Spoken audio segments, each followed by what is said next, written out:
সুপ্ৰভাত মৰমৰ শিক্ষাৰ্থীসকল আজিৰ ভিডিঅ'টোত আমি অসমীয়া ব্যাকৰণৰ কিছুমান কথা আলোচনা কৰিম আৰু লগতে বিভক্তি কাক বোলে বিভক্তি কেই প্ৰকাৰ সেই সম্পৰ্কেও আলোচনা কৰিম তেন্তে আহা ভিডিঅ'টো আৰম্ভ কৰোঁ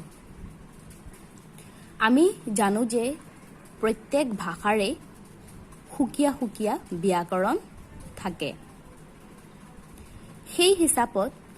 ভাষা হল সাধাৰণভাৱে তেনেকেও ক'ব পাৰি যে ভাষা হল মনৰ ভাৱ প্ৰকাশ কৰিব পৰা মাধ্যমকেই ভাষা বুলি কোৱা হয় আমি আমাৰ নিজৰ মনৰ ভাৱ অনুভূতিসমূহ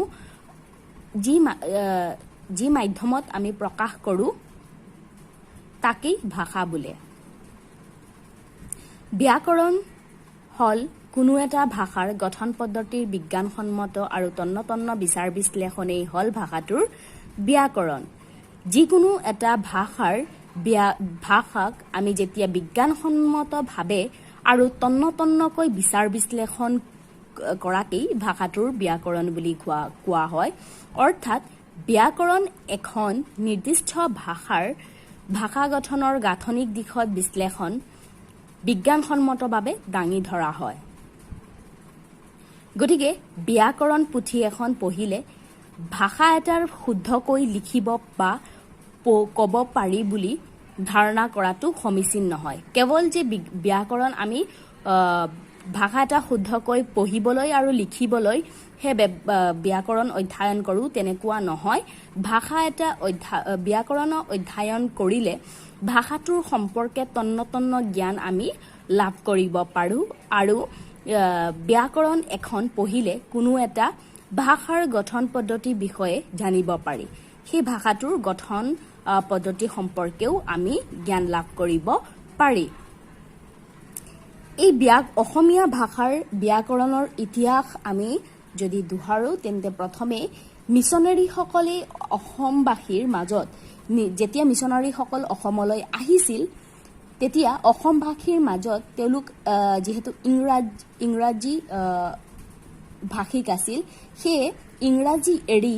অসমীয়া ভাষাৰ খ্ৰীষ্ট ধৰ্ম প্ৰচাৰ কৰিবলৈ যত্ন কৰিলে আমি জানো যে মিছনাৰীসকল অসমলৈ খ্ৰীষ্ট ধৰ্ম প্ৰচাৰ কৰিবলৈ মিছনাৰীসকলে অসমবাসীৰ মাজত নিজৰ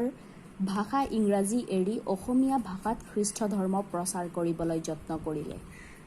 এই উদ্দেশ্যে তেওঁলোকে অলপ দিনৰ ভিতৰতেই অসমীয়া ভাষাটো শিকি পেলাইছিল অকল ইমানেই নহয় সকলো ভাষাৰ কাৰণে ব্যাকৰণ আৰু অভিধান যে নিতান্ত প্ৰয়োজন সেই কথা তেওঁলোকে গভীৰভাৱে উপলব্ধি কৰিছিল আৰু তাৰ বাবে ৰবিনসন চাহাবে অসমীয়া ভাষাৰ ব্যাকৰণ A grammar of Assamese language doctor Nathan ব্ৰাউনে চমু অসমীয়া ব্যাকৰণ grammatical notices of the Assamese language Miles ব্ৰনছনে ১৪,০০০ শব্দৰে অসমীয়া আৰু ইংৰাজী অভিধান লিখি প্ৰকাশ কৰে কেৱল ইমানেই নহয়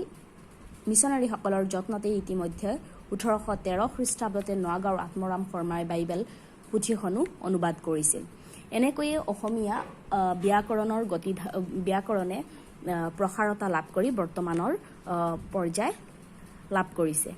যিয়ে নহওক আমি ব্যাকৰণৰ উপাদাননো কি সেই সম্পৰ্কে এতিয়া আলোচনা কৰিম মূলতঃ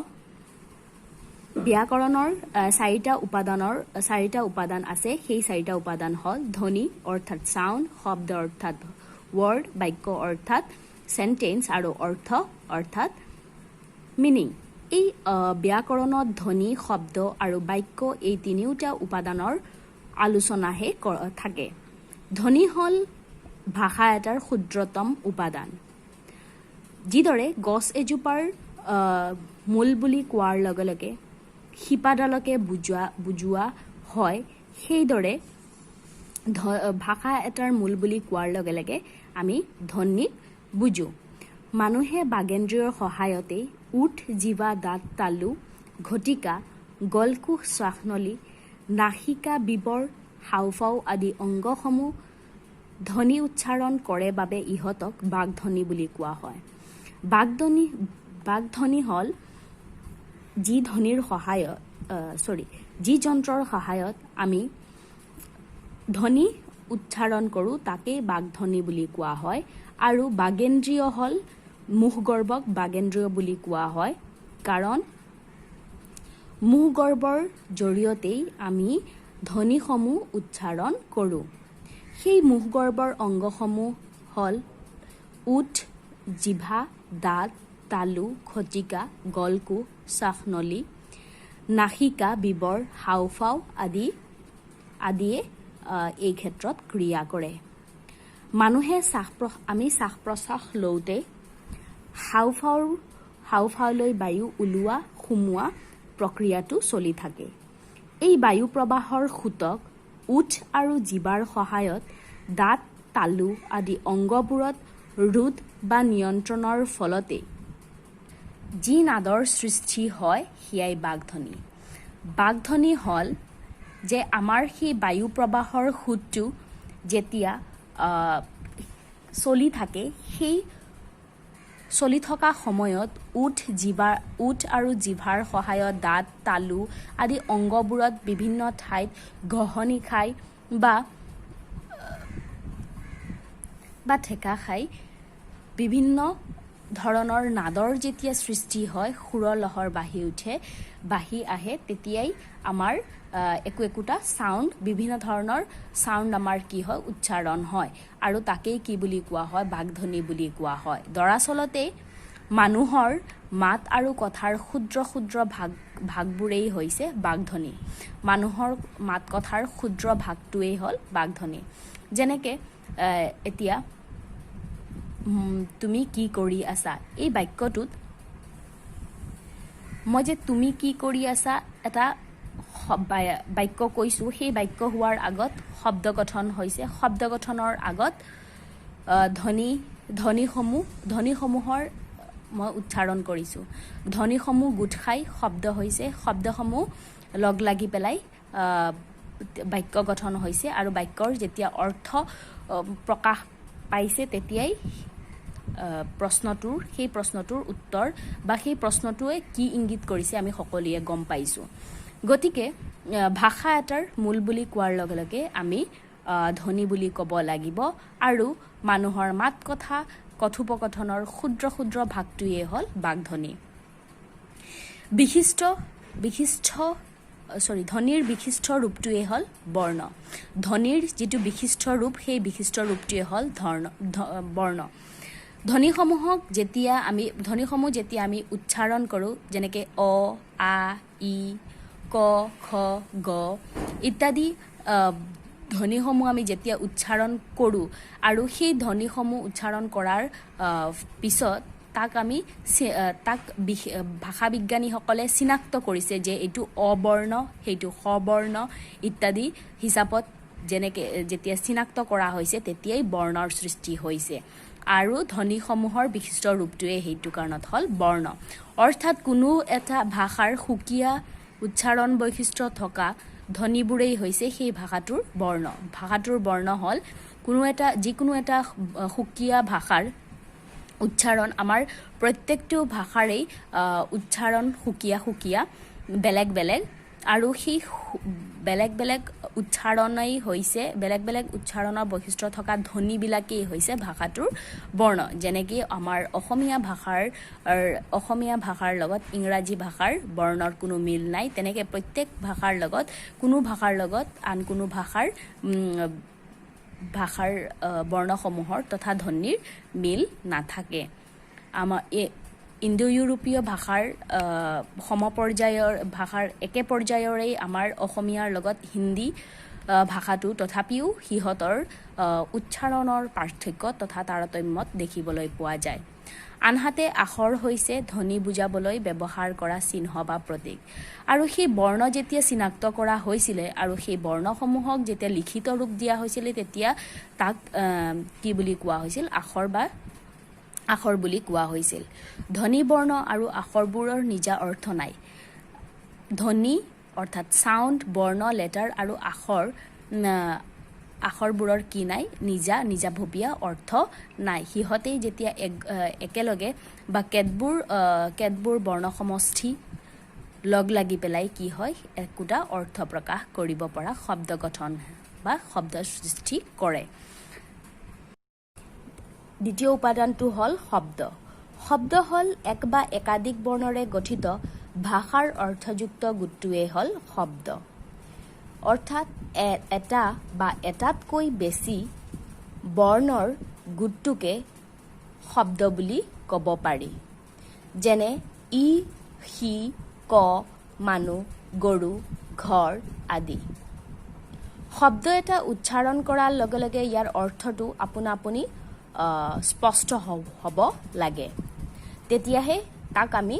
সঠিকভাৱে শব্দ বুলি ক'ব পাৰি।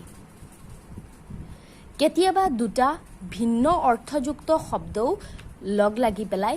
আন এটা অৰ্থযুক্ত শব্দ গঠন হোৱা দেখা যায়। উদাহৰণস্বৰূপে তল সৰা, তলা নলা,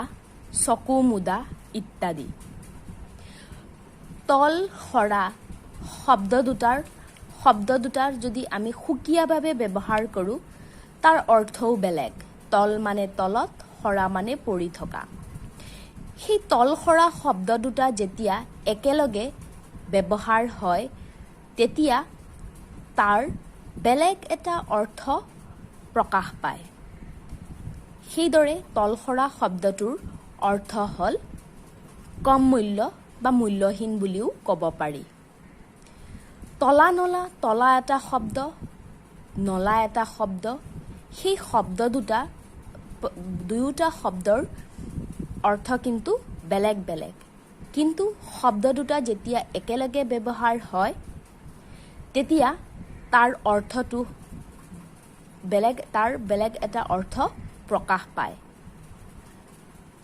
তলা নলা শব্দটোৰ ইয়াত অনুসন্ধান অৰ্থহে ইংগিত কৰা হৈছে। এইদৰে বিভিন্ন ধৰণে শব্দ গঠন হ'ব পাৰে। শব্দ গঠন কেতিয়াবা এটা বৰ্ণৰেও আৰু কেতিয়াবা একাধিক বৰ্ণৰ সমষ্টি যোগ হৈ পেলাইও শব্দ গঠন হ'ব পাৰে। কিন্তু এই সকলোবিলাক লাগিলে এটাই হওক বা একাধিক বৰ্ণৰেই হওক, তাৰ কিন্তু অৰ্থ থকাটো বাঞ্ছনীয়। অৰ্থ যদি তাৰ নাথাকে, তাক আমি যাদৃচ্ছিকভাৱে বৰ্ণ বা বৰ্ণ সমষ্টি যোগ কৰি পেলাই তাক আমি শব্দ বুলি ক'ব নোৱাৰি। তাৰ অৰ্থ স্পষ্ট হ'ব লাগিব। এতিয়া আহোঁ তৃতীয় উপাদানটোলৈ। তৃতীয় উপাদানটো হ'ল বাক্য। ভাষাৰ আটাইতকৈ ডাঙৰ উপাদানবিধেই হ'ল বাক্য। আৰু সেই বাক্যৰ জৰিয়তেহে আমি মনৰ ভাৱবিলাক প্ৰকাশ কৰোঁ। শব্দৰ সুসমন্বয়ত বাক্য গঠন হৈ উঠে। বাক্যবিলাক কেনেকৈ গঠন হয়? বাক্যবিলাক শব্দৰ সুসমন্বয়ত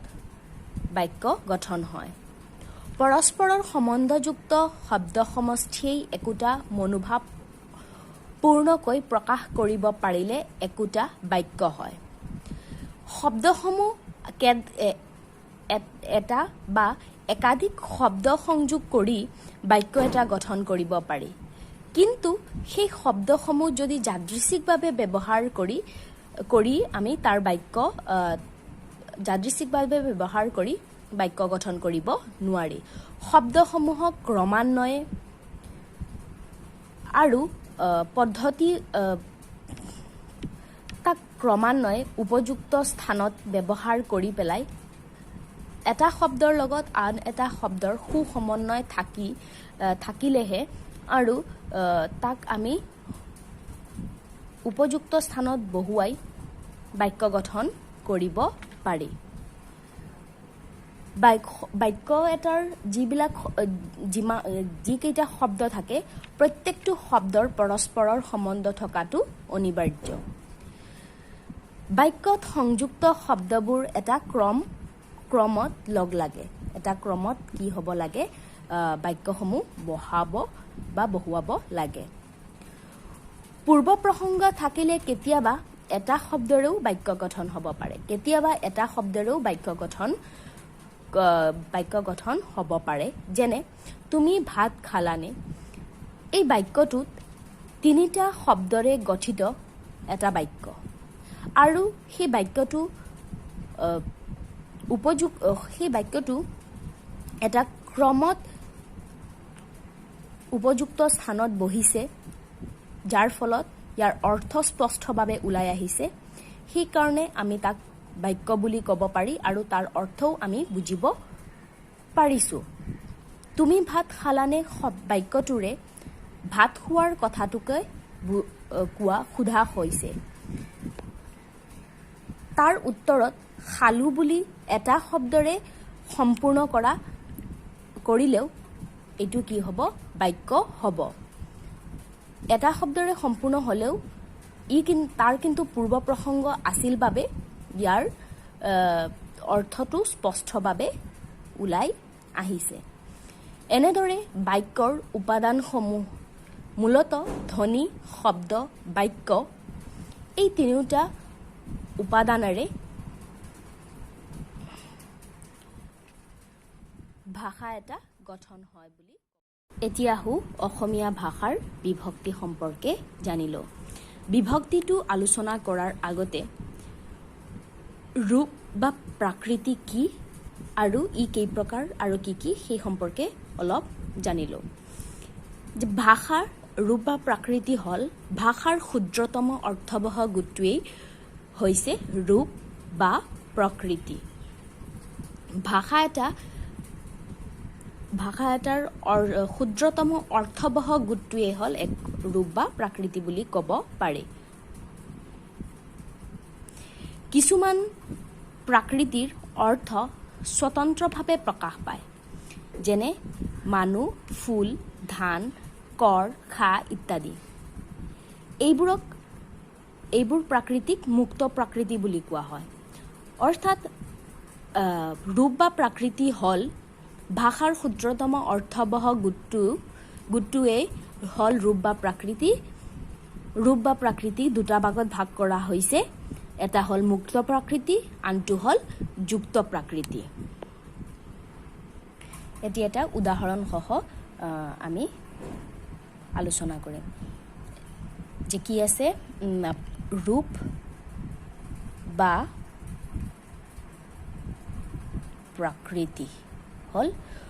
প্ৰাকৃতি হ'ল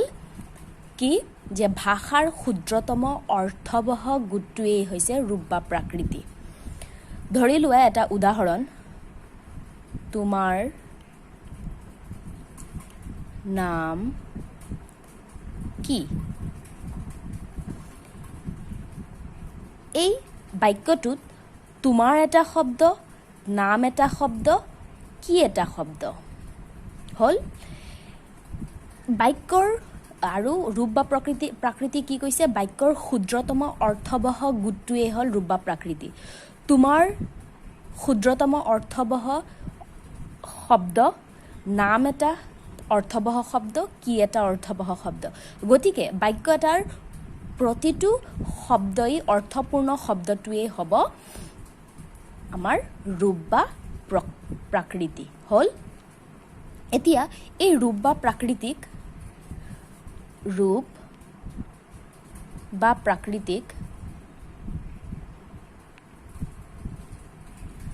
কেইটা ভাগত ভাগ কৰা হৈছে? দুটা ভাগত। কি কি? মুক্ত প্ৰাকৃতি আৰু যুক্ত প্ৰকৃতি হ'ল মুক্ত প্ৰাকৃতি আৰু যুক্ত প্ৰাকৃতি। এতিয়া মুক্ত প্ৰাকৃতিনো কি হ'ল? মুক্ত প্ৰাকৃতি হ'ল যিবোৰ প্ৰাকৃতিৰ অৰ্থ স্বতন্ত্ৰভাৱে প্ৰকাশ পায়। যিবোৰ প্ৰাকৃতিৰ অৰ্থ স্বতন্ত্ৰভাৱে প্ৰকাশ পায় সেইবোৰ প্ৰাকৃতিকে মুক্ত প্ৰকৃতি বুলি কোৱা হয়। যেনে উদাহৰণস্বৰূপে আকৌ এই উদাহৰণটো লওঁ যে তোমাৰ নাম কি? তোমাৰ নাম কি? এই বাক্যটোত তোমাৰ এটা স্বতন্ত্ৰ শব্দ, নাম এটা স্বতন্ত্ৰ শব্দ, কি এটাও স্বতন্ত্ৰ শব্দ। গতিকে ইয়াৰ প্ৰতিটো শব্দই কি হ'ব? মুক্ত প্ৰকৃতি হ'ব। তোমাৰ নাম কি? মোৰ নাম ৰহিনা। হ'ল। এতিয়া মোৰ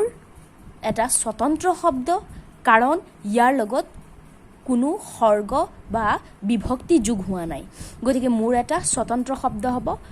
নাম এটা স্বতন্ত্ৰ শব্দ হ'ব, ৰহিনা এটাও স্বতন্ত্ৰ শব্দ হ'ব। গতিকে এইখিনি হ'ব তোমাৰ মুক্ত প্ৰকৃতি। আনহাতে মুক্ত প্ৰকৃতি সেইটো কাৰণত হৈছে কাৰণ ইয়াৰ লগত কোনো সৰ্গ বা বিভক্তি যোগ হোৱা নাই। ই মুক্তভাৱেহে প্ৰকাশ পাইছে। ইয়াৰ পিছত যুক্ত প্ৰকৃতিনো কি হ'ল? যুক্ত প্ৰকৃতি হ'ল যিবোৰ প্ৰকৃতিৰ অৰ্থ স্বতন্ত্ৰভাৱে প্ৰকাশ নাপায়, আন মুক্ত প্ৰকৃতিৰ লগত যোগ হ'লেহে সেইবোৰ প্ৰকৃতিৰ অৰ্থ প্ৰকাশিত হয়। তেনেবোৰ প্ৰকৃতিক যুক্ত প্ৰকৃতি বা সৰ্গ বুলিও কোৱা হয়। যুক্ত প্ৰকৃতিক সৰ্গ বুলিও কোৱা হয়। হ'ল। এতিয়া কি কৈছে যে যিবোৰ প্ৰাকৃতি স্বতন্ত্ৰভাৱে প্ৰকাশ নাপায়, সি মুক্তভাৱে, এইবোৰ শব্দ যেনেকৈ মুক্তভাৱে তাৰ লগত একো যোগ হোৱা নাই, নোহোৱাকৈয়ে নিজৰ উপযুক্ত স্থানত বহিব পাৰিছে, সেইদৰে যুক্ত প্ৰকৃতি কিন্তু বহিব নোৱাৰে। আৰু সেইবোৰ বহিবলৈ হ'লে মুক্ত প্ৰকৃতিৰ লগত যোগ হ'লেহে সেই যুক্ত প্ৰকৃতিসমূহ কি হয়? অৰ্থ প্ৰকাশিত হয়, আৰু তেনেবোৰ প্ৰকৃতিক কি বুলি কোৱা হয়? যুক্ত প্ৰকৃতি বা সৰ্গ বুলি কোৱা হয়। এতিয়া যুক্ত প্ৰকৃতিৰ এটা উদাহৰণ দিওঁ যে জন এটা যুক্ত প্ৰকৃতি। জন বুলি কোৱাৰ লগে লগে ইয়াৰ কোনো অৰ্থ আমি নাপাওঁ, কিন্তু এইটো মুক্ত প্ৰকৃতি। মানুহ এটা মুক্ত প্ৰকৃতি, মুক্ত কাৰণ ইয়াৰ লগত কোনো সৰ্গ বা বিভক্তি যোগ হোৱা নাই, হয়নে? বা কোনো চিনো যোগ হোৱা নাই। গতিকে এইটো হ'ব মুক্ত প্ৰকৃতি। আৰু মানুহৰ লগত, এই মুক্ত প্ৰকৃতিৰ লগত যেতিয়া যুক্ত প্ৰকৃতি বা সৰ্গটো যোগ হ'ব, জনটো যোগ হ'ব, তেতিয়া মানুহজন বুলি কোৱাৰ লগে লগে আমি এজন নিৰ্দিষ্ট মানুহক বুজি পাওঁ। হ'ল। এতিয়া চোৱা, মানুহজনে কামটো কৰিছে। মানুহজনে, এই বাক্যটোত মানুহজনে কামটো কৰিছে বুলি কোৱাৰ লগে লগে এইটো কি হ'ব? আমাৰ যুক্ত প্ৰকৃতি হ'ব। হ'ল। সেইদৰে কামটো কি হ'ল? কাম মুক্ত প্ৰকৃতি, ইয়াৰ লগত টু যোগ হৈ কি হৈছে? কামটো হৈছে, অৰ্থাৎ নিৰ্দিষ্টকৈ বুজাবলৈ টু শব্দটো বৰ্ণটো লগ হৈ পেলাই কামটো শব্দটো হৈছে। সেইদৰে কৰিছে। গতিকে এই দুটা শব্দ কি হ'ব? আমাৰ যুক্ত প্ৰকৃতি হ'ব, কাৰণ এই দুয়োটা শব্দত কি হৈছে? শব্দৰ যিকেইটা সৰ্গ আছে বা প্ৰাকৃতি আছে, সেই প্ৰাকৃতিসমূহ মুক্ত অকলে কিন্তু বহিব পৰা নাই, মুক্ত প্ৰকৃতিৰ লগত সংযুক্ত হৈ বহিছে, আৰু যাৰ ফলতহে ইয়াৰ অৰ্থ নিহিত হৈছে। মানুহজনে কামটো কৰিছে মানে সেই নিৰ্দিষ্ট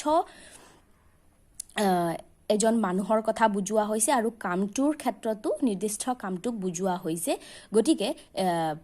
এই বাক্যটোত দুয়োটা শব্দ কি হ'ব? আমাৰ যুক্ত প্ৰকৃতি বা সৰ্গ হ'ব। আৰু কৰিছে শব্দটো যিহেতু মুক্তভাৱে ইয়াৰ লগত একো কৰিছে শব্দটো কি হ'ব?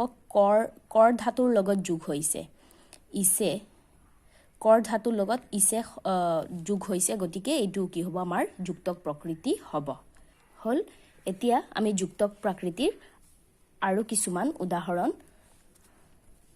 লওঁ, যেনে বুঢ়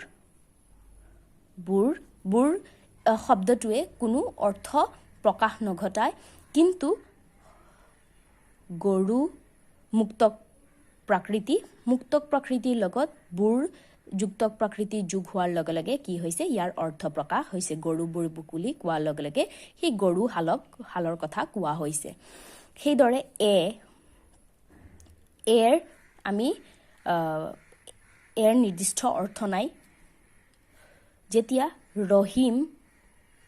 শব্দটো মুক্তক শব্দ প্ৰাকৃতিৰ লগত যেতিয়া যোগ কৰিম তেতিয়া ৰহিমে শব্দটো হৈছে আৰু ৰহিমে বুলি কোৱাৰ লগে লগে ৰহিমৰ কথাকে বুজোৱা হৈছে ৰহিমে গান গাই আছে ৰহিমে কামটো কৰি আছে লিখি আছে ইত্যাদি ইত্যাদি বাক্য আমি ইয়াৰ জৰিয়তে সাজিব পাৰি আৰু সেই যদি যুক্তক প্ৰকৃতিটো কেতিয়াবা কি হয় সেই যুক্তক প্ৰকৃতিটো যদি মুক্তক প্ৰকৃতিৰ লগত আমি যোগ নকৰোঁ তেতিয়া কি হয় তাৰ সম্পূৰ্ণ অৰ্থটো স্পষ্টভাৱে ওলাই ৰাহে ধৰি লোৱা ৰহিম আমি যেতিয়া আমি ধৰি লোৱা আমি যুক্তক প্ৰকৃতিটো আমি যোগ কৰা নাই ৰহিম ভাত খাই আছে এই বাক্যটোত কিবা এটা যেন মিছিং যেন লাগি আছে ৰহিম ভাত খাই আছে কিবা এটা যে সম্পূৰ্ণ হোৱা নাই যেন লাগি আছে হয়নে গতিকে এই যুক্তক প্ৰকৃতিটো যেতিয়া এটো লগাই দিম তেতিয়া ৰহিমে ভাত খাই আছে তেতিয়াহে বাক্যটো সম্পূৰ্ণ হ'ব তাৰ অৰ্থ স্পষ্ট হ'ব আৰু তেতিয়াহে সেইটো সম্পূৰ্ণ বাক্য হৈছে বুলি আমি ক'ব পাৰি সেইদৰে অনি শব্দটো যেতিয়া ধান মুক্তক প্ৰাকৃতিৰ লগত অনি যোগ হ'ব তেতিয়া কি হ'ব তাৰ অৰ্থ স্পষ্ট হ'ব ধাননি হ'ল এনেদৰে যুক্তক প্ৰকৃতিসমূহ মুক্তক প্ৰাকৃতিৰ লগত যোগ হৈ ক্ৰিয়া সম্পাদন কৰে এতিয়া আহো বিভক্তি কি বিভক্তিয়ে বাক্যৰ প্ৰয়োগ হোৱাৰ শব্দৰ স্থান নিৰ্ণয় কৰে বিভক্তিয়ে শব্দৰ কোনটো স্থানত বহিব লাগে সেই কথাটো বিভক্তিয়েহে নিৰ্ণয় কৰে অৰ্থাৎ যিবোৰ সৰ্গই বাক্যত প্ৰযুক্ত শব্দবোৰৰ ক্ৰম নিৰ্ণয় কৰি অৰ্থৰ সংগতি ৰক্ষা কৰে আৰু যিবোৰ সৰ্গ যুক্ত হ'লে শব্দৰ ৰূপৰ পৰিৱৰ্তন ঘটে সেইবোৰকেই বিভক্তি বুলি কোৱা হয় সৰ্গ মানে ইতিমধ্যে গম পাইছা যুক্তক প্ৰকৃতিক সৰ্গ বুলি কোৱা হয় আৰু ইয়াত কি কৈছে যিবোৰ সৰ্গই বাক্যত প্ৰযুক্ত শব্দবোৰৰ ক্ৰম নিৰ্ণয় কৰে শব্দসমূহৰ ক্ৰম নিৰ্ণয় কৰি অৰ্থৰ সংগতি ৰক্ষা কৰি চলে আৰু যিবোৰ সৰ্গ যুক্ত হ'লে শব্দৰ ৰূপৰ কেৱল পৰিৱৰ্তন ঘটে সেইবোৰ সৰ্গকেই বিভক্তি বুলি কোৱা হয় ধৰি লোৱা উদাহৰণস্বৰূপে অসমীয়া ভাষাত মানুহ এটা শব্দ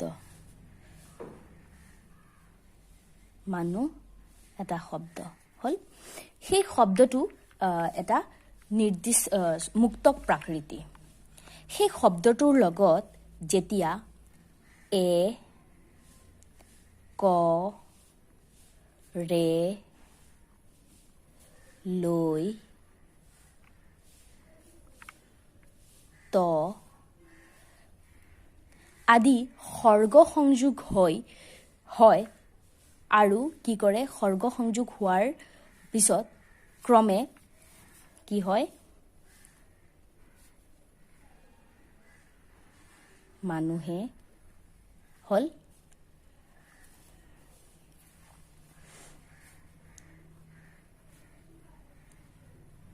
মানুহক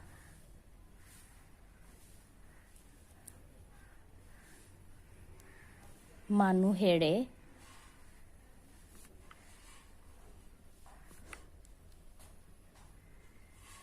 মানুহলৈ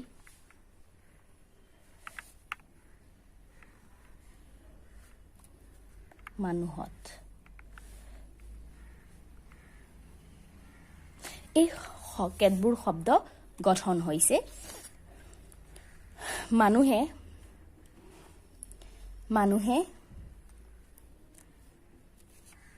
এই শব্দকেইটাৰে মানুহে যথাক্ৰমে মানুহে ভাত খাইছে দুখীয়া মানুহক সহায় কৰিব লাগে মানুহেৰে কামটো কৰোৱা হৈছে দুৰ্ভগীয়া মানুহলৈ সহায় তথা সাহায্য আগবঢ়োৱা হৈছে এই মানুহত ক'ৰ পৰা আহিছে গতিকে এই মানুহ শব্দটোৰে মুক্তক শব্দটোৰে যেতিয়া আমি সৰ্গবিলাক যোগ কৰি পেলাই বিভিন্ন ধৰণৰ বাক্য গঠন কৰিব পাৰিছো এতিয়া ইয়াকি কি বুলি কোৱা হয় বিভক্তি বুলি ক'ব পাৰি কেতিয়াবা বিভক্তি যোগ নোহোৱাকৈও বাক্যত শব্দ যুক্ত হোৱা দেখা যায় কেতিয়াবা বিভক্তি নোহোৱাকৈও বাক্যত কি হয় বাক্যত শব্দ যোগ হোৱা দেখা যায় যেনে মানুহ আহিছে মানুহে ভাত খাইছে তই কামটো কৰ ওপৰৰ তিনিটা বাক্যৰ তলত আষ্টনা বা শব্দকেইটা কিন্তু কি হৈছে কোনো বিভক্তি যোগ হোৱা নাই এই যোগ নোহোৱা বিভক্তিসমূহক আমি শূন্য বিভক্তি বুলি ক'ব পাৰি অৰ্থাৎ প্ৰথম বাক্যটোত মানুহ শব্দটোত কোনো বিভক্তি যোগ হোৱা নাই গতিকে এটো শূন্য বিভক্তি যোগ হৈছে বুলি আমি ধৰিব লাগিব দ্বিতীয় বাক্যটোতো ভাত শব্দটোৰ লগত শূন্য বিভক্তিহে যোগ হৈছে আৰু তৃতীয় শব্দটোত কৰ শব্দৰ লগত শূন্য বিভক্তি যোগ হৈছে হল এতিয়া বিভক্তি সম্পৰ্কে আশা কৰো বিভক্তি সম্পৰ্কে ভালকে বুজি পাইছা বিভক্তি হল যিবোৰ সৰ্গই বাক্যত প্ৰযুক্ত শব্দবোৰৰ ক্ৰম নিৰ্ণয় কৰি অৰ্থৰ সংগতি ৰক্ষা কৰে আৰু যিবোৰ সৰ্গ যুক্ত হলে শব্দৰ ৰূপৰহে কেৱল পৰিৱৰ্তন হয় শব্দৰ অৰ্থৰ পৰিৱৰ্তন নহয় কেৱল ৰূপৰহে পৰিৱৰ্তন হয় সেই সৰ্গবিলাককে কি বুলি কোৱা হয় বিভক্তি বুলি কোৱা হয় অসমীয়া বিভক্তি দুই প্ৰকাৰৰ বিভক্তিবোৰ ধাতুমূলীয় আৰু নামমূলীয় শব্দত যোগ হয় ধাতুমূলীয় হল ধাতুৰ পিছত আৰু নামমূলীয় হল নাম শব্দৰ পিছত যিবোৰ যোগ হয় এই ধাতুমূলীয় আৰু নাম শব্দৰ ওপৰত ভিত্তি কৰিহে বিভক্তিসমূহক দুটা ভাগত ভাগ কৰা হৈছে আৰু সেই দুটা বিভক্তি হল দুই প্ৰকাৰৰ বিভক্তি হল ক্ৰিয়া বিভক্তি বা ধাতুৰূপ পুৰুষবাচক বিভক্তি আৰু দ্বিতীয়টো হল নাম অসমীয়া ভাষাত বিভক্তি কেই প্ৰকাৰৰ দুই প্ৰকাৰৰ ক্ৰিয়া বিভক্তি বা ধাতুৰূপৰ পুৰুষবাচক বিভক্তি আৰু দ্বিতীয়টো হল নাম বিভক্তি নাম বিভক্তিক আকৌ দুটা ভাগত ভাগ কৰা হৈছে সম্বন্ধবাচক বিশেষ্যৰ পুৰুষবাচক বিভক্তি আৰু দ্বিতীয়টো হল কাৰকবাচক বিভক্তি এতিয়া ক্ৰিয়া বিভক্তিনো কি বা ধাতুৰূপৰ পুৰুষবাচক বিভক্তিনো কি সেই সম্পৰ্কে আমি আলোচনা কৰিম ক্ৰিয়া বিভক্তি হল পুৰুষ অনুযায়ী ধাতুৰ পিছত যোগ হোৱা বিভক্তিবোৰকে ক্ৰিয়া বিভক্তি বা ধাতুৰূপৰ পুৰুষবাচক বিভক্তি বুলি কোৱা হয় এতিয়া ক্ৰিয়া ধাতু পুৰুষ হল জানাই তোমালোকে পুৰুষ মানে অসমীয়া ভাষাত পুৰুষ তিনি প্ৰকাৰৰ প্ৰথম পুৰুষ দ্বিতীয় পুৰুষ আৰু তৃতীয় পুৰুষ যেনেকে ইংৰাজীত ফাৰ্ষ্ট পাৰ্সন সেকেন্ড পাৰ্সন আৰু থাৰ্ড পাৰ্সন এই পুৰুষ অনুযায়ী ধাতুৰ পিছত ধাতু হল ক্ৰিয়াৰ মূলকে ধাতু বুলি কোৱা হয় ধাতুৰ পিছত যোগ হোৱা বিভক্তিবোৰকে ক্ৰিয়া বিভক্তি বা ধাতুৰূপৰ পুৰুষবাচক বিভক্তি বুলি কোৱা হয় তলত পুৰুষ অনুযায়ী এই বিভক্তিসমূহৰ প্ৰয়োগ দেখুওৱা হল প্ৰথম পুৰুষৰ বিভক্তি অৰ্থাৎ ফাৰ্ষ্ট পাৰ্সনত কি বিভক্তি যোগ হয় অসমীয়া ভাষাত প্ৰথম পুৰুষত ধাতুৰ পিছত যোগ হোৱা বিভক্তি হৈছে দুটা অসমীয়া ভাষাত প্ৰথম পুৰুষত অৰ্থাৎ ফাৰ্ষ্ট পাৰ্সনত ধাতুৰ পিছত ক্ৰিয়াৰ মূলৰ পিছত যোগ হোৱা বিভক্তি দুইটা আৰু সেই দুটা হল বৰ্তমান আৰু অতীত কালৰ প্ৰথম পুৰুষৰ বিভক্তি উ বৰ্তমান অৰ্থাৎ প্ৰেজেন্ট আৰু পাষ্টৰ ক্ষেত্ৰত পুৰুষ অনুযায়ী বিভক্তি হল উ প্ৰথম পুৰুষত কিন্তু কোৱা হৈছে আৰু দ্বিতীয়টো হল ভৱিষ্যৎ কালৰ প্ৰথম পুৰুষৰ বিভক্তি হল ইম হল কিন্তু চৰান্ত শব্দত ইমটো ম হিচাপেহে ব্যৱহাৰ হয় চৰান্ত শব্দত ইমটো ম হিচাপতহে ব্যৱহাৰ হয় উদাহৰণ চাই লোৱা যে অতীত আৰু ভৱিষ্যৎ কালত প্ৰথম পুৰুষত বিভক্তি উ যোগ হোৱা ব্যৱহাৰটো কেনেকৈ হয় চাই লোৱা যে মই বা আমি প্ৰথম পুৰুষত মই আমি এটো হল প্ৰথম পুৰুষ মই আমি খাও মই খাও বা আমি খাও এই খাওটোত খা এটা ধাতু হল সেই ধাতু শব্দৰ লগত উ বিভক্তিটো যোগ হৈ কি হৈছে খাওটো হৈছে কি কৈছে বৰ্তমান আৰু অতীত কালত প্ৰথম পুৰুষত সদায় কি হয় উ যোগ হয় মই খাইছো বা আমি খাইছো এই খাইছো ক্ৰিয়াপদটোৰ খা হল ধাতু খা যোগ ইছ যোগ উ খাইছো উটো হল বিভক্তি গতিকে ধাতুৰ লগত উ যোগ হৈ পেলাই কি হৈছে খাইছো শব্দটো ক্ৰিয়াপদটো গঠন হৈছে মই খাইছিলো আমি খাইছিলো অৰ্থাৎ অতীত কালৰ কথা কোৱা হৈছে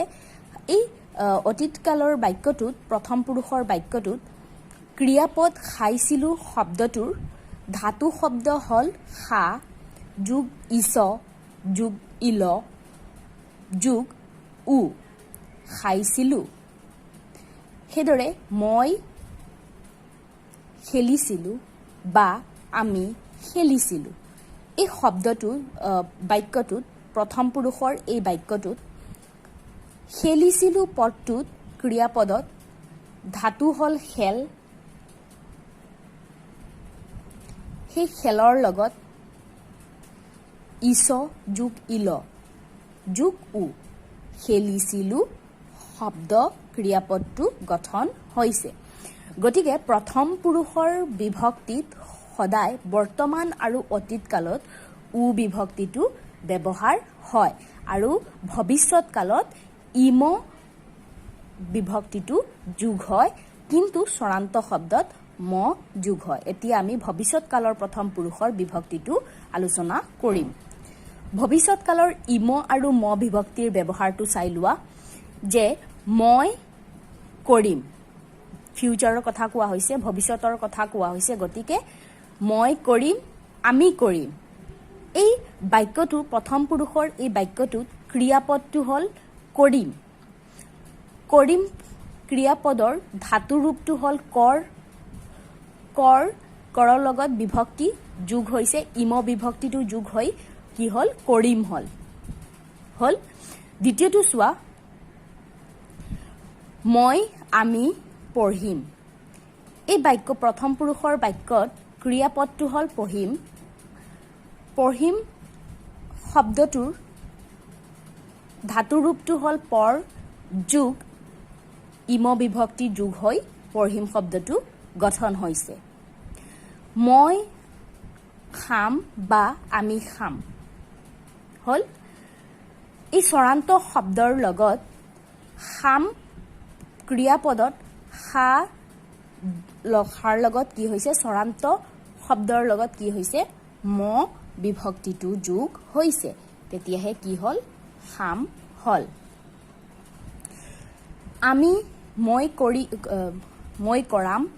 বা আমি কৰাম এই কৰাম শব্দটোৰ ক্ৰিয়াপদটোৰ কৰা হল ধাতু আৰু ইয়াৰ লগত বিভক্তি ম বিভক্তিটো যোগ হৈ কৰাম শব্দটো গঠন হৈছে প্ৰথম পুৰুষৰ আমি দুটা পাইছো প্ৰথম পুৰুষত বৰ্তমান আৰু অতীতত কি হয় উ যোগ হয় আৰু ভৱিষ্যতৰ ক্ষেত্ৰত ইম বা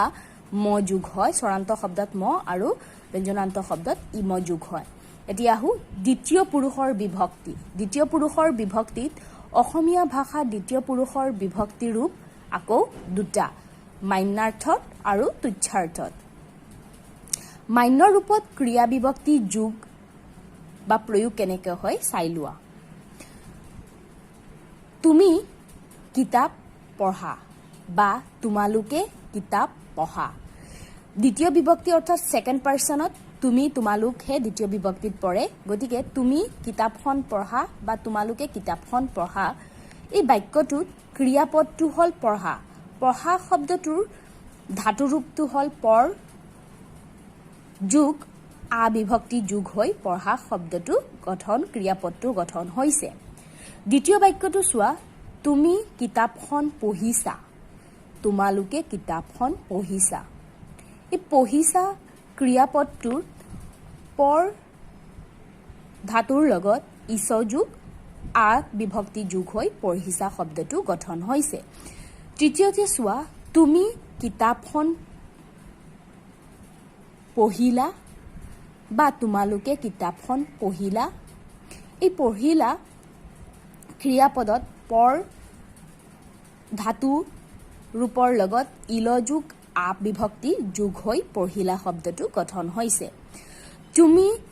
কিতাপখন পঢ়িছিলা তোমালোকে কিতাপখন পঢ়িছিলা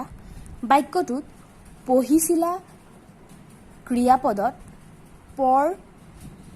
ধাতুৰ লগত ইছ যোগ ইল যোগ আ বিভক্তি যোগ হৈ পঢ়িছিলা শব্দটো গঠন হৈছে শেষৰটো চাই লোৱা তুমি কিতাপখন পঢ়িবা তোমালোকে কিতাপখন পঢ়িবা এই বাক্যটোত ক্ৰিয়াপদ পঢ়িবা শব্দটোত ধাতু পৰ গোটেইখিনি ধাতু কিন্তু পৰ এই পঢ়ৰ লগত ইছ যোগ আ ইল যোগ আ ইছ ইল যোগ আ বা ইব যোগ আ যোগ হৈ পঢ়িবা শব্দটো গঠন হৈছে গতিকে ধাতু ৰূপৰ লগত বিভক্তি যোগ হৈ কি হৈছে আমাৰ পঢ়া পঢ়িছা পঢ়িলা পঢ়িছিলা পঢ়িবা শব্দকেইটা গঠন হৈছে আৰু এই শব্দকেইটা উপযুক্ত স্থানত ব্যৱহাৰ কৰি আমি দ্বিতীয় পুৰুষত বাক্যবিলাক আমি গঠন কৰিছোঁ সেইখিনি আছিল মান্যাৰ্থত অৰ্থাৎ মান্য অৰ্থত ব্যৱহাৰ হৈছিল দ্বিতীয় পুৰুষত মান্য অৰ্থত দ্বিতীয় পুৰুষত আ বিভক্তিটো যোগ হৈছিল তুচ্ছাৰ্থত ক্ৰিয়া বিভক্তিটো তুচ্ছ ৰূপত ব্যৱহাৰ হোৱা ক্ৰিয়া বিভক্তিটো হ'ল অ বা ই যেনে তই কামটো কৰ তহতে কামটো কৰ এই বাক্যটোত ক্ৰিয়াটো হ'ল কৰ ধাতু হ'ল অ কৰ কৰৰ লগত অবিভক্তিটো যোগ হৈ কৰ শব্দটো হৈছে তই কামটো কৰিছিলি তহতে কামটো কৰিছিলি ক্ৰিয়াপদটোত ধাতু হ'ল কৰ যোগ ইছ যোগ ইল যোগ ই বিভক্তি যোগ হৈ কৰিছিলি শব্দটো গঠন হৈছে তৃতীয়তে তই কামটো কৰিবি তহতে কামটো কৰিবি ভৱিষ্যত অৰ্থত কৰিবি ক্ৰিয়াপদটোত ধাতু কৰ যোগ ইব যোগ ই বিভক্তি যোগ হৈ কৰিবি শব্দটো গঠন হৈছে এতিয়া আহোঁ আমি তৃতীয় পুৰুষ আমাৰ পুৰুষ তিনিটা প্ৰথম পুৰুষ দ্বিতীয় পুৰুষ আৰু তৃতীয় পুৰুষ আৰু শেষৰ পুৰুষটো চাই লওঁ যে শেষৰ পুৰুষত কি বিভক্তি যোগ হৈছে অসমীয়া ভাষাৰ তৃতীয় পুৰুষত প্ৰয়োগ হোৱা ক্ৰিয়া বিভক্তি হৈছে এ আৰু অন্তস্থ য় এ ব্যঞ্জনান্তত আৰু অন্তস্থ য় স্বৰান্ত ধাতুত ব্যৱহাৰ হয় ব্যঞ্জনান্তত এ ব্যৱহাৰ হয় আৰু স্বৰান্তত অন্তস্থ য় ব্যৱহাৰ হয় উদাহৰণ হিচাপে চাই লোৱা সি কৰে বা সিহঁতে কৰে তেওঁ কৰে তেওঁলোকে কৰে এইটো আমাৰ ব্যঞ্জনান্ত বাক্য ব্যঞ্জনান্ত গতিকে ইয়াৰ লগত কি যোগ হৈছে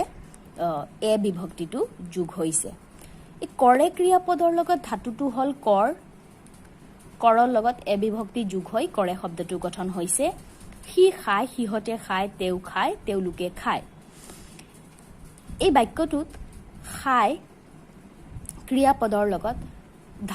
ক্ৰিয়াপদৰ ধাতু হ'ল খা আৰু যিহেতু এইটো স্বৰান্ত শব্দ গতিকে স্বৰান্ত অন্তস্থ য় স্বৰান্ত ধাতুত যোগ হয় সেয়ে খা ধাতু ৰূপৰ লগত অন্তস্থ য় কি হৈছে যোগ হৈ পেলাই আমাৰ খাই শব্দটো গঠন হৈছে মন কৰিবলগীয়া যে অতীত আৰু ভৱিষ্যৎ কালৰ তৃতীয় পুৰুষত কোনো বিভক্তি যোগ নহয় তৃতীয় পুৰুষত কি অতীত অৰ্থাৎ পাষ্ট আৰু ফিউচাৰত কোনো বিভক্তি তৃতীয় পুৰুষত যোগ নহয় কেৱল প্ৰেজেন্টত অৰ্থাৎ বৰ্তমানতহে যোগ হয় যেনে হি কৰিছিল হিহতে কৰিছিল তেওঁ কৰিছিল তেওঁলোকে কৰিছিল কৰিছিল শব্দটোত কৰ যোগ ইছ যোগ ইল যোগ শূন্য বিভক্তি সেইদৰে হি কৰিব হিহতে কৰিব ভৱিষ্যৎ কালৰ বাক্য তেওঁ কৰিব তেওঁলোকে কৰিব এই শব্দটোত ক্ৰিয়াপদটো হল কৰিব কৰিব ধাতু হল কৰ ধাতুৰ লগত ইব প্লাস শূন্য বিভক্তি যোগ হৈছে গতিকে যোগ হৈ পেলাই কি হৈছে কৰিব শব্দটো গঠন হৈছে অসমীয়া ভাষাত অনুজ্ঞা ভাৱত অনুজ্ঞা মানে হল আদেশ অনুৰোধ অনুমতি আশীৰ্বাদ ইচ্ছা আদি বুজোৱা অৰ্থত তথা ভাৱত দ্বিতীয় আৰু তৃতীয় পুৰুষত ধাতুৰ পিছত কিছুমান বিভক্তিও যোগ হয় অনুজ্ঞা ভাৱত কি যোগ হয় কিছুমান বিভক্তি যোগ হয় দ্বিতীয় আৰু তৃতীয় পুৰুষতহে যোগ হয় প্ৰথম পুৰুষত নহয় এইবোৰ অনুজ্ঞা বিভক্তি বুলি ক'ব পাৰি এই বিভক্তিবোৰ হল দ্বিতীয় পুৰুষত মান্যাৰ্থত আ যোগ হয় আৰু তুচ্ছাৰ্থত শূন্য বা কেতিয়াবা ইউ যোগ হয় উদাহৰণ স্বৰূপে যোগ হয় আৰু তৃতীয় পুৰুষত কি হয় অক বা উক যোগ হয় দ্বিতীয় পুৰুষৰ অনুজ্ঞা বিভক্তিটো হল ব্যৱহাৰটো চাই লোৱা মান্যাৰ্থত তুমি তোমালোকে কৰা তুমি তোমালোকে কৰা আদেশ দিয়া হৈছে গতিকে ইয়াত ধাতুটো হল ক্ৰিয়াপদটো হল ধাতু ৰূপটো হল কৰা কৰ যোগ আ বিভক্তি যোগ হৈ কৰা হৈছে তুমি তোমালোকে কৰিবা আদেশ ক্ষেত্ৰত কৰ ধাতুৰ লগত ইব যোগ আ যোগ হৈ কৰিবা শব্দটো গঠন হৈছে তুমি তোমালোকে দিবা দি ক্ৰিয়া দি ধাতুৰ লগত ব যোগ আ বিভক্তি যোগ হৈ কৰিবা শব্দটো গঠন হৈছে মান্যাৰ্থত আৰু তুচ্ছাৰ্থত তই তহতে কৰ আদেশ অৰ্থাৎ অনুজ্ঞাৰ ক্ষেত্ৰত কৰ ধাতুৰ লগত শূন্য বিভক্তি যোগ হৈ কৰ হৈছে তই তহতে কৰিবি কৰ ধাতুৰ লগত ইব যোগ ই বিভক্তি যোগ হৈ কৰিবি শব্দটো গঠন হৈছে তই তহতে দিবি দি ধাতুৰ লগত ব আৰু ই বিভক্তি যোগ হৈ কৰিবি দিবি শব্দটো গঠন হৈছে এতিয়া দ্বিতীয় পুৰুষৰ বৰ্তমান আৰু ভৱিষ্যৎ কালৰ বাক্যতহে অনুজ্ঞা ভাৱ প্ৰকাশ পায় দ্বিতীয় পুৰুষৰ বৰ্তমান আৰু ভৱিষ্যৎ কালতহে সেকেন্ড পাৰ্সন যেটো আছে সেই সেকেন্ড পাৰ্সনৰ প্ৰেজেন্ট আৰু ফিউচাৰৰ ক্ষেত্ৰতহে কি হয় অনুজ্ঞা সেই অনুজ্ঞা আদেশ অনুজ্ঞা ভাৱৰ প্ৰকাশ পায় এনে বাক্যবোৰত অনুজ্ঞাবাচক সুৰ বা লয় নিহিত হৈ থাকে তৃতীয় পুৰুষৰ অনুজ্ঞা বিভক্তিৰ ব্যৱহাৰটো চাই লোৱা হি হিহতে তেওঁলোকে তেওঁলোকে কৰক এই বাক্যটোত কৰক শব্দটোৰ কৰ ধাতুৰ লগত অক শব্দটো যোগ হৈছে দ্বিতীয় বাক্যটো চোৱা হি হিহতে তেওঁলোকে খাওক বাক্যটোত খাওক ক্ৰিয়াপদটোত খা হল ক্ৰিয়া ধাতুৰ লগত উক শব্দটো যোগ বিভক্তি যোগ হৈ খাক শব্দটো গঠন হৈছে অসমীয়া ভাষাত পুৰুষ অনুযায়ী ক্ৰিয়া বিভক্তি সমূহৰ প্ৰয়োগ এনেদৰে কৰা হয় আশা কৰোঁ তোমালোকে ভালকে বুজি পাইছা আৰু যদি নুবুজাৰ কিবা থাকে তেন্তে কমেন্ট বক্সত গৈ কমেন্ট কৰিব পাৰিবা আজিলৈ ইমানতে পৰৱৰ্তী ভিডিঅ' সমূহত বাকিখিনি আলোচনা কৰিম ধন্যবাদ